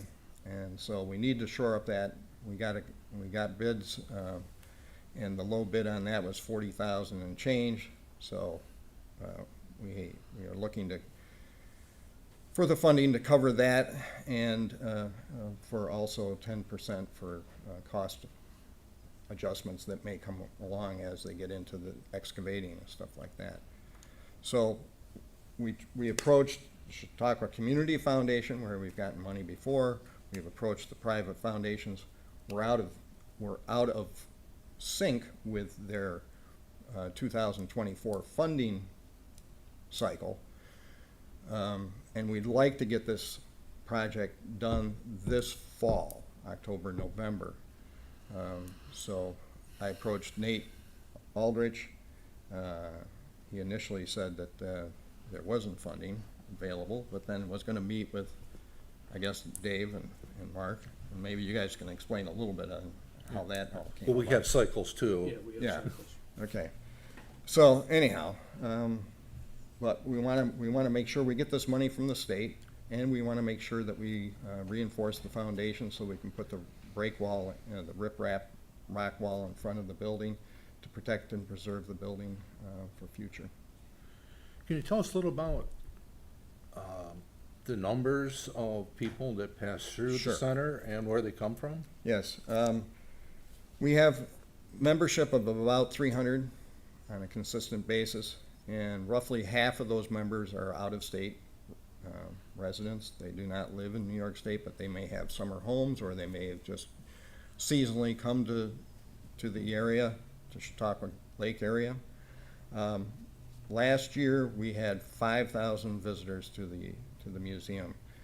These are not necessarily people that just come to tour the museum, because our actual opening hours is seasonal, June to September. But we also have event space that we rent out or we offer up for free. So I would say close to 50% of the people, those 5,000 people, well, probably even higher than that, probably closer to 75 or 80% are from out-of-state residents that come through our facility. We offer up the facility at no charge to numerous organizations. The Chautauqua Lake Watershed Management uses our facility. Chautauqua Lake Partnership has community meetings there. The Bemis Point Business Association, the Bemis Point Stowe Ferry has meetings there. Town of Ellery, Lake Alliance, Chautauqua Lake Watershed Alliance, the Community Foundation, CRCF, Leadership Network. The Sheriff's Department uses us as a New York State boating safety course is held there. We also entertain fourth graders from numerous school districts. There were 5 different school districts this year that sent their fourth graders through our facility to learn about educate them about the history of Chautauqua Lake, but the geological creation of Chautauqua Lake and the boating history thereon. And we have 4 adult education lectures that we put on, one every month, June, July, August, and September. So there you have it. I think all of us know about the Lawson Center. Many of us have been there many times. I think this is a very worthwhile project to support. I agree. I guess I'm one of the 300 members. Oh. Have you guys heard of the Vested wooden boat interest. show at Sandpoint, Oregon, or sorry, Idaho? I personally haven't. It's a wooden boat, wall-to-wall Chris Crafts, back and beyond in Idaho, which is very well attended. The whole town comes in and supports it. It's, from a Chamber of Commerce point of view, it's their premier summer event on Pond Ray Lake, which is beautiful. And doesn't have any algae problems because it's 1,000 feet deep. But no, there's just so much you can do with that. Yeah, and Chris Craft had a plant in Faulkner, and they assembled and manufactured Chris Crafts right there in Faulkner, New York, and we have we have a major display within the museum reprefully that. Just one of these days, we'd have the lake half covered with Chris. Yeah, we have a Chris Crafts in. We have a fully equipped and staffed workshop where we renovate boats that are donated to us, and members can renovate their own boats. We do mostly wood boats, but we're getting more and more donations of fiberglass boats, but they're classics. There was a transitional period between wood boats and fiberglass boats, some where they would take the hulls or of the wood boats and make a casting of it, and then they'd use that to form the shell for the hulls of the fiberglass boats, so that they looked like wood boats. Yeah. And whatnot. There's something of a wood Chris Craft or some of the others. It's a little bit like a Stradivarius violin. And we spend tens of thousands of dollars every year renovating boats that become museum quality, and we put them on our display floor. We probably spend close to the same amount of money maintaining our facility. This weekend, the Antique Boat Show Twin Tiers is at the casino. So if you're around this Saturday at noon, several of those boats will be at our docks Saturday night, just staying the night. But yeah, so if you're around Saturday afternoon, the casino's going to have nice selection of woodies. Love it. Okay, committee, anything else of these folks? Dave and Mark, it looks like we've got plenty of reserves as far as our 2% and 3% funding. This is for 45,000. It sounds like a worthwhile project to me. Absolutely. Yeah, this is why we have what we have. Okay. Appreciate you guys coming in. Thank you. Thank you. Projects of special opportunity and need. Committee, That's what I was trying to say. those in favor? Aye. Opposed? Carried. Thank you. George, Thank Max, you. Thank you, thank you. guys. Okay. I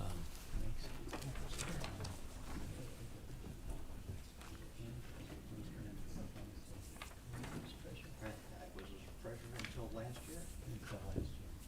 I resigned just before, I was gonna retire. I don't sign these twice, right? I was also. No. I made that mistake on one back. And now I'm Peter Johnson's. You're doing a nice job. Thank you. Okay, all right, next we have, authorizing seeker review of 2% watershed occupancy tax grant program projects for 2025. Guys? This is something that we do every year. New York State's Environmental Quality Review Act requires that agencies that fund or undertake an action have to go through the seeker process. And that's exactly what we're doing here. What's a little bit different is because of changes to the occupancy tax program brought about by the New York State legislation for 2024, wants to achieve a balance between in-lake spending and watershed spending. Previously, the program largely focused on watershed. So now we're looking at doing in-lake spending as well on an even basis, 50-50. Now that being said, we created two parallel grant programs, one for in-lake, one for watershed. So these resolutions, both of them, this one and the last one for today, are really the same. They could almost be blocked. However, Well, we have enough funding anticipated for 2025 to do the top three of each program. We would like to do the seeker on 4 in the eventuality that we have enough funds to undertake the top 4 in each category. Be better to do it up front rather than to come back. It's not a complete approval because the legislature approves the 2025 budget and we're just not there yet. Yeah, and David, we're not going to block them. We can't. We got to take them separate. But I understand what you're saying. Is there anything you guys want to add to the first one? You know, it's a good program. Nobody else in the state does anything quite like what we do here with our occupancy tax. It's a well-run and efficient program. We've done an awful lot of good. I tend to agree with you, David. I do. Now, the secret review of the top 4 projects, is that something new this year, or have we always done that? The secret review of the top 4? Yes. Okay. All right, committee, any other questions on this one? Those in favor? Aye. Opposed? Carried. Okay. Next, we have authorizing secret review of 2% in-lake occupancy tax grant program projects for 2025.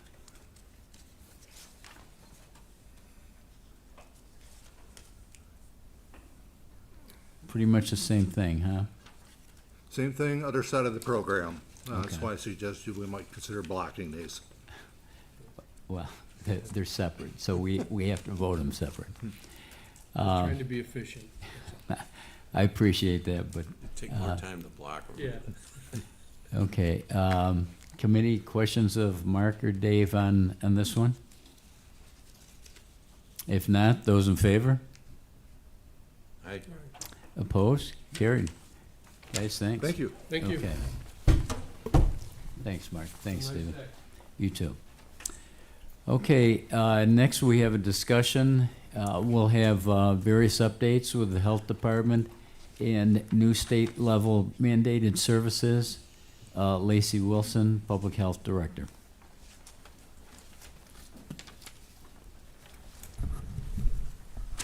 Hello again, Lacey Wilson, Public Health Director, and Jessica Worsley, Director of Environmental Health Services. So this you guys is are just switching places. we're Yeah, switching it up, keeping it fresh for you. I can't use my same joke that I used in the other committee meetings, that I'm here to provide a 45-minute dissertation on public health models and things, you know. Not quite 45 minutes. And too many of you have been here for those others, so it's an old joke now, but we are truly going. just as funny, though. Just thank you, legislator, thank you. Yeah, public health, we don't have a lot of opportunities to be the comedian, so when we have that stage, we'll take it.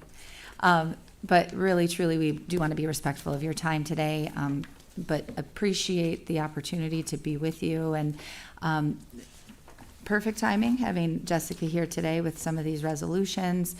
And really, so just in terms of the fact that we realize that you are great partners of ours in the community as you're working with the same community members that we work with. And it's, you know, I think for the community, it can be confusing at times as to who the public health department is and what we do, because there is such a breadth of what we do. And just sitting here today and getting to see all of the different partner organizations and other staff members from other departments that we get to work with, I know I speak for myself and for Dr. Falk as well, that we really value that collaboration that we've been able to develop with these other departments. Even though we are no longer with social services in structure, we work very closely with both mental hygiene, DSS, OFAS, and you know, development we work closely with as well, and just a number of different wonderful opportunities. The DA's office is actually one that's on the horizon that I'll talk about in just a moment. But I think especially after we come out of something like COVID, the public generally will see us as, you know, that sort of organization that does primarily that type of work. And of course, we are very happy to be able to provide those safety net services in our community. But we also have a very unique makeup, some wonderful opportunities here in Chautauqua County, that we do have partner organizations that are able to take on a lot of the work that other communities and other counties, they might not have that accessibility to them and partners. So there are, of course, counties throughout New York State that, you know, they don't have a hospital network, let alone a real viable hospital at all.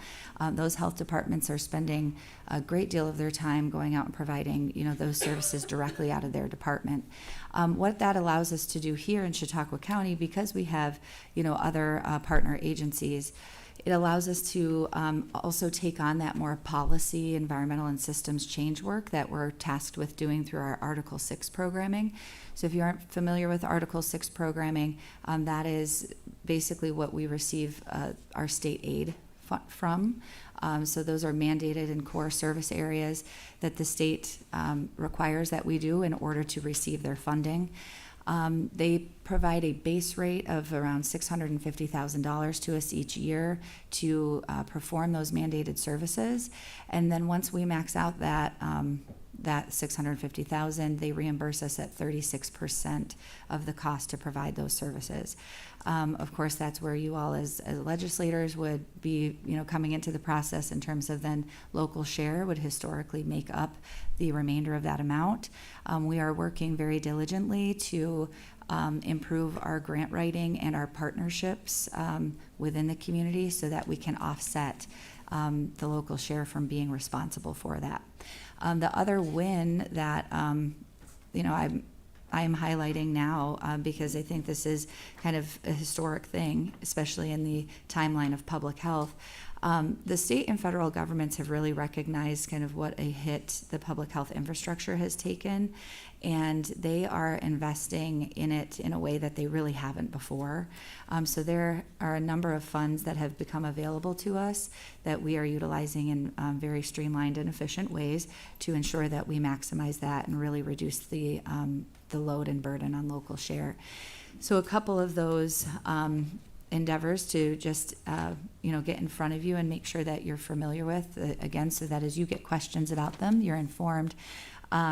There is a grant that allows us to take on fellows throughout Chautauqua County and throughout the state to come here with their expertise and work for our programs and help us develop our programs with no strain on the local share budget. So we have been able to secure 4 of those fellows, which is a very exciting opportunity. A number of them are actually local young people, which has been particularly, a priority of mine that they be local as well if we can make that happen.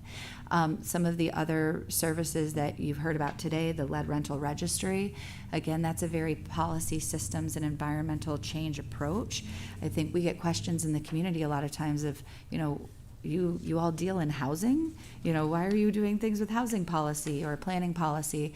But from the prevention standpoint and the system standpoint, we know that if we can get to the root cause of what the issue is, we save a whole lot of money and issue in the long run. It was discussed earlier too, and I think a great point and something that we hear from the community a lot is, there's questions about the workforce changing and the numbers of employees added to our programs. And I can say, at least from our experience in the health department, one of the things we're seeing is that the state and federal governments, I think, are realizing that we can approach issues and barriers and challenges at the local level in a way that larger government can't. So they are shifting a lot of those funds and a lot of those responsibilities to us at the local health department. It becomes, a burden to us, and we have to kind of shift around our staffing needs. But in another way, it really does afford us, I think, more efficient opportunities that the state, in all, respect to the state, of course, that they just necessarily can't handle in a way that we probably could. I feel very strongly that the experts in our department really understand our communities in a way that a state official might not. So we are seeing with some of these programs like the lead rental registry, it is a major lift for our department in a lot of ways to take this on, and yet they have recognized that we would be the experts in doing that. And so thankfully, they have provided funds and funding to support that additional staff that would need to come on. So we are thinking that there will be a small handful of FTEs that we'll need to add, but they will be completely funded by the state money that comes down to us for that lead rental registry program. It will require a different type of employee because, again, this is now working in tech infrastructure with a platform and policy development. So there will be a different set of skills that this staff will require. But we're excited for that opportunity. Some of the others that are coming down with the ATUPA program you heard about today, that tobacco prevention program, we are partnering with the DA's office locally. You heard from them today too. There is a lot of crossover work. There are some things that they are able to enforce and work on that we aren't able to, and vice versa. So we're having discussions now as to how we can do that together more comprehensively, saving resources for the county. And then lastly, there are some dual settlement monies. So those are kind of, vape products, that similar to the opioid settlement fund money that will be coming down to the counties. Those monies will also be available here shortly, and we're getting briefings from the state attorney general's office as to, what amount of money that might be coming down and to what pockets of local government or community-based organizations like school districts may be getting some of those funds. So we're just taking, a real proactive approach to a number of these things, really planning to ensure that our funding is utilized in a very robust way, in a very planned way to maximize what we can. Lisa, in the state will specify how those settlement funds can be used? They I typically do. assume. They Okay. typically do. I will say that when and if in programs they appropriate that funding to go to public health departments, they actually typically require the least amount of restriction when they come to public health departments, because we're tasked with prevention. Prevention looks very different in every community across the state, whereas some communities may need to do, more tertiary, more like third level prevention. Other communities may need to do more primary prevention, and how you would apply those funds could look different. So just personally, I would like to see some of those settlement funds used for tax reduction, but a lot of times the state doesn't specify that. It has to go to the health department for specific prevention programs or whatever. yeah, and typically in those senses, yes, they will task that this must be used, to prevent further this or that, and yes, so it does. Not tax reduction. Not tax reduction, Okay. but yes, good idea. We can ask. Well, you We can ask, but for I you. don't think it's gonna go anyplace. Just the last thing to highlight too, there are 6 core service areas within our Article 6 funding. So again, that's our state funding. And those are 6 core service areas. We talk about those a lot, and I just want to be sure that our community understands that within those 6 core service areas, there are actually over 50 programs and services that the health department offers. So the bridges that we're talking about today and the environmental impact studies and things, some of that comes through our office, and we have to check off and, provide our approval. OFAS, we kind of do a whole lot of things in our office, but we rely on our partners to do them either with us or for us, because we couldn't possibly do all of them on our own. And Jessica can certainly talk too about, the breadth of things, just even within the environmental health program, all of the different services and programs. They work a lot with our community, probably in ways that other community members, if you don't own a well or septic or a restaurant, might not even be aware of that we do. Yeah, it was interesting, earlier you made the comment about services growing and footprints growing. And one of the things that we do in the health department is regulate the permitted facilities. So every restaurant, every tanning salon, every hotel, motel, campground, mobile home park, every little food vendor that's selling popcorn or lemonade at festivals, we regulate all of those. We have fees associated with those different permitted facilities, but we're tasked with regulating all of those. So, from pre-operational inspections to routine inspections to complaint follow-up inspections, we regulate all of those things. And then, there's other programs that you don't think about so much.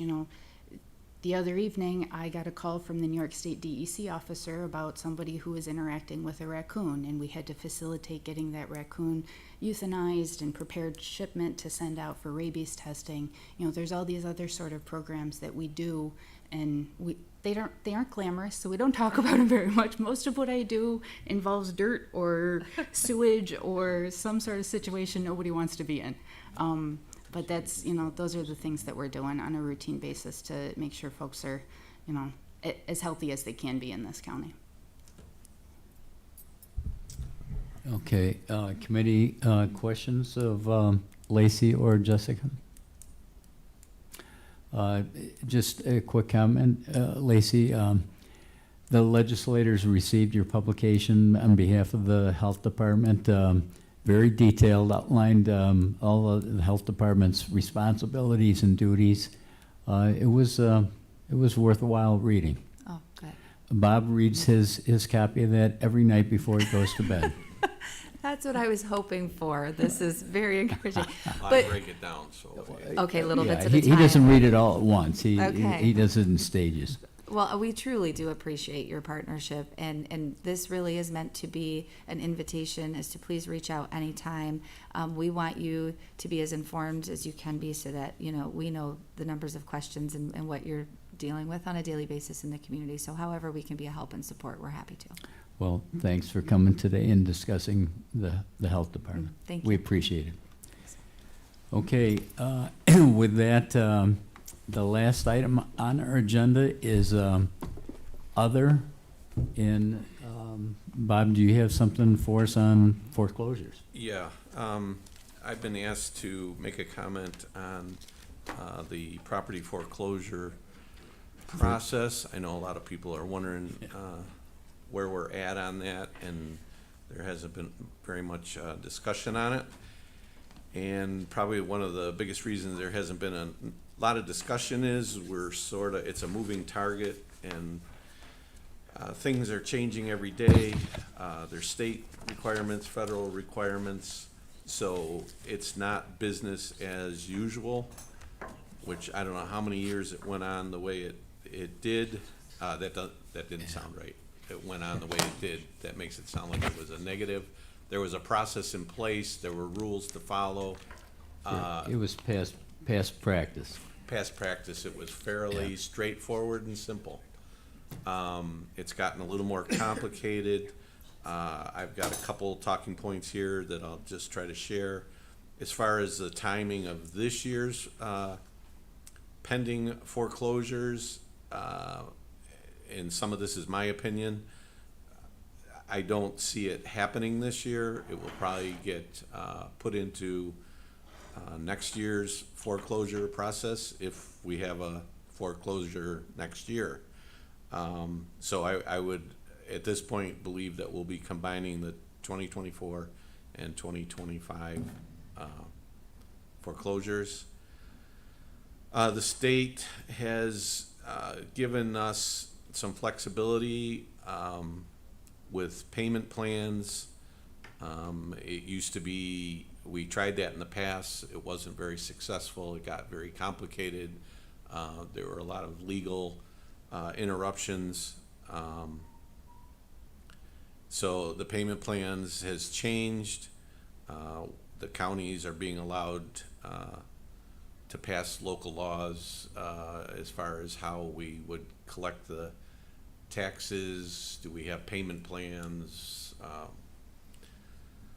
But with that hasn't even been nailed down, so we don't, it's been offered, but we don't know exactly what that looks like.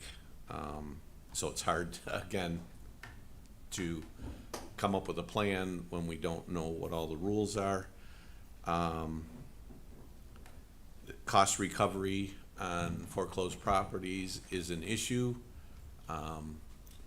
We've never really, quote unquote, made money on the foreclosures, but it is nice for the taxpayers of Chautauqua County to at least break even. So, really. And again, we're looking at that. We're not sure where we stand on that, the rules and regulations. We're trying to figure it out.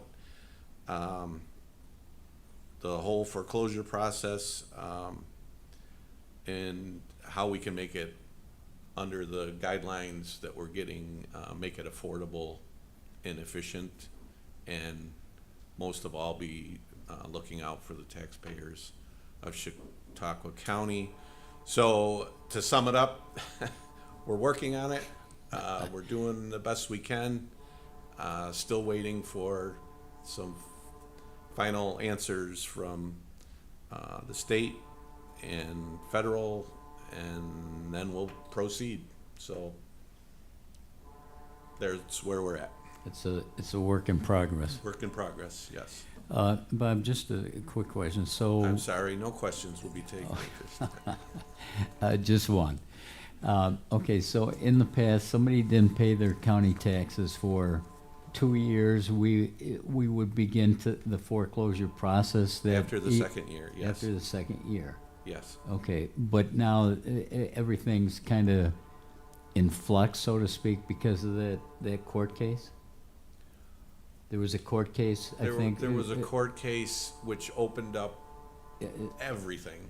Gotcha. And I'm not saying that's a bad thing. It's just, it's affected us. Yeah.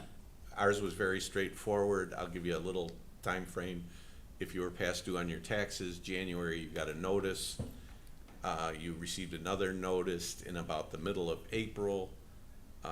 You had your opportunity to pay it after April. you could still pay it. It was at the legislature actually, after that point, had the decision whether to allow the payment or not. Right. We most always, I don't remember, maybe 2 or 3 that we didn't allow the payment after. A foreclosure auction date was set, and you had up till the night before the auction to actually come Okay. in and redeem your property. Gotcha. And again, that's all kind of Yeah. gone away. Okay, And so, we even get faced with, we make a decision, and I get very concerned when it costs us money to mail out notices and that, and then we get a retroactive decision that says, yes, we told you you could do that, but now you can't do that, and it's very frustrating, but rules are rules, and we're following the rules and trying to figure out Okay. the best we can. okay, well, thank you. So for 2024, it looks like the foreclosure process is probably on hold? For Yeah, however it's 2024. going to look in the future, it's on Wait. hold. This is my belief. Okay, This is not official, it's just, yes, I don't, the way things are changing and we still haven't solidified anything, this year is going by fast, because there's also rules that you have to follow in so many days, and, you know, Okay. and 90 days sounds like not a long time, but when you hit October 1st, yeah, you're now into next year. okay, And October 1st is coming fast, okay. right? November, December, yeah. So probably no foreclosure process in 2024, and possibly, well, we'll have to see about 2025. Yeah, that's how it's looking. I gotcha. And if I'm overstepping by saying that, I apologize right now. But, Well, no, this is just a discussion.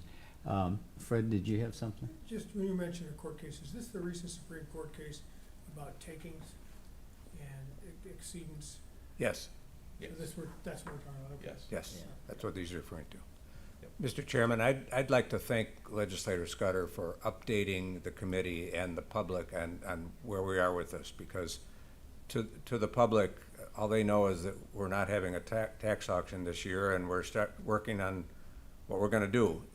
There's a lot of work yet to be done by the county to come up with our new procedures and processes, and a lot of that is dependent upon regulations and guidance from the state that we haven't received yet. So we're in a quandary, but we have a lot of work to do, and I trust with legislators, Scudder's guidance and assistance that the And county expertise. will be proceeding as expeditiously as we can. We will figure this out, yes. So in other words, there's a lot of moving parts. Yes, yes. Gotcha. And we're not moving them. We'd like to, but we're not moving. Okay, anything else on the foreclosure discussion? All right, if not, I'll entertain a motion to adjourn. So moved. Second, Those in favor? aye. Opposed? Carried. We're adjourned. So this sounds like Thank you, the state committee. is complicating this. Oh, well, the Supreme Court.